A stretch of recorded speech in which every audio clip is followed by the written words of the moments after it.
Welcome back to The Local Traveler. I'm Amber Canoy and we are in Lexington going local with Darren Birch of Comfort Heating and Air. And Darren, it's fall. Beautiful time of year. I know, temperatures are getting a little bit cooler, but before we know it, it's going to be winter. That's right. And we are talking today about things we need to do to make sure that our heat pump or furnace work flawlessly through this transitional period. So first of all, with our heat pumps or furnaces, what do we need to do? As I tell all my clients all the time, you have to change the filter. Okay. If you don't know that there's a filter in your system, get pencil and paper. I'll give you a number at the end. Right.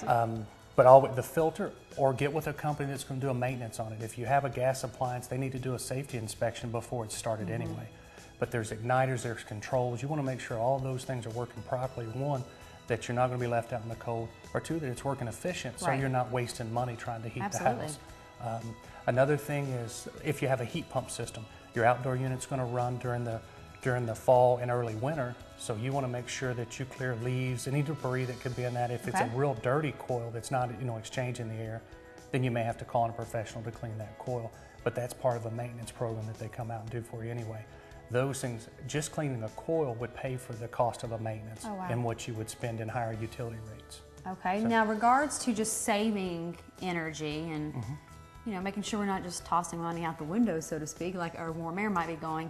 Right. What do we need to do? Some things we need to check around the house to make sure that we're not doing that. Okay, well, you mentioned the window. Right. Probably one of the biggest mistakes customers make is during the fall, they will raise the window up to let that good fresh air in, which there's nothing wrong with, but when they go to push it down, this window will drop, leaving a 1 to 2 inch crack. I've seen that. That's very inefficient on the home and the heating and air system.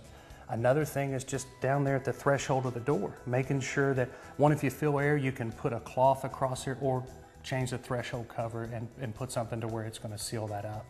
As I'm looking down at this rug, I've been into a lot of houses that I see, they'll have a beautiful rug, but it's covering up on one of the returns where it draws air into the system. Well, if you cover up a return air, that's the same thing as having a dirty filter or a clogged coil. You have to have that air get back to the system, otherwise you're just throwing dollars out the window. Right, and nobody likes that. What about our thermostat? A lot of people think when they leave the house, they need to just totally turn the system off or turn it really way down. Right. How should we do that? I tell all my clients that 5 degrees, never go below 5 degrees or above 5 degrees, because you're going to spend that money back trying to reach that temperature again.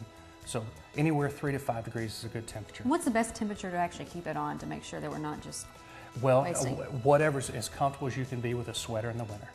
Okay, and make sure you have socks on. Don't forget the socks. All right, tell them how to get a hold of you. You can give us a call at 859-COMFORT or visit us on the web at callthecomfortman.com.